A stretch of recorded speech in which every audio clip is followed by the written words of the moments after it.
Hai korang, hari ni kita nak buat kuih onde-onde. 2-3 kali dah beli kat pasar tapi tak jumpa pun yang sedap. Jadi hari ni kita buat sendiri. Lebih sedap dari kedai, makan pun puas hati. Apalagi jom kita buat. Kelapa parut putih, tak terlalu tua, tak terlalu muda. Masukkan sedikit garam. Kemudian gaul rata. Dah gaul rata, kukus selama 5 minit supaya tahan lama dan tak cepat basi.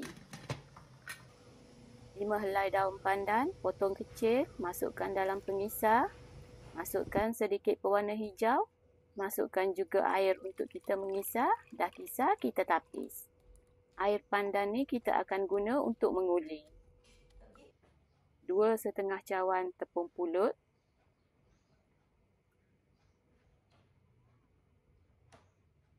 2,5 sudu makan tepung beras. 1 sudu makan air kapur. Masukkan juga sedikit garam. Gaul rata dulu. Kemudian masukkan air pandan. Air pandan kita masukkan sedikit demi sedikit untuk mengelakkan tepung jadi lembik.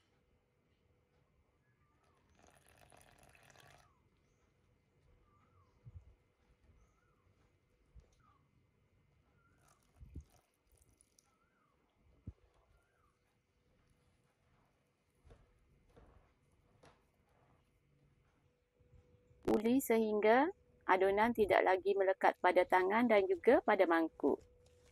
Jika adunan jadi lembik, kita tambah tepung pulut.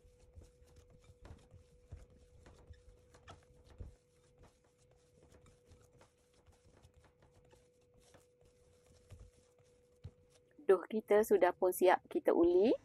Racik-racikkan gula melaka ataupun meser. Nak potong kepada cube yang kecil-kecil pun boleh. Saya lebih suka racik halus sebab ia akan cepat mencair semasa kita merebus. Didihkan air terlebih dahulu. Bila air sudah mendidih, bolehlah kita mula menggentik. Ambil sedikit adunan, bulat-bulatkan, kemudian tekan pada bahagian tengah. Dah tu ambil gula melaka, isikan pada bahagian tengah. Tutup balik adunan, kemudian gelek-gelekkan sehingga menjadi bulat. Pastikan dough tertutup rapat. Dah siap bulat-bulatkan, terus masukkan ke dalam air yang mendidih tadi. Ulang proses sehingga habis. Buat seperti mana yang ditunjukkan dalam video.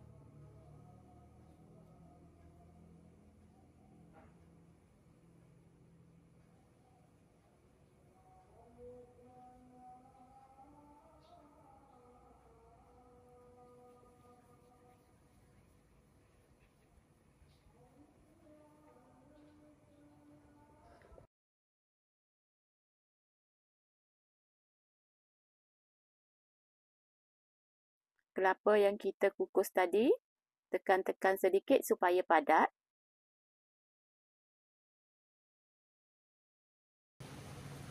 Onde-onde yang sudah mengapung, maksudnya sudah masak, bolehlah kita angkat. Keluarkan dari air, terus masukkan ke dalam kelapa. Kita gelek-gelekkan supaya buah melaka menyalut dengan kelapa. Buah yang sudah terapung, kita angkat. Terus masuk ke dalam kelapa. Gelek-gelekkan. Dah pun siap.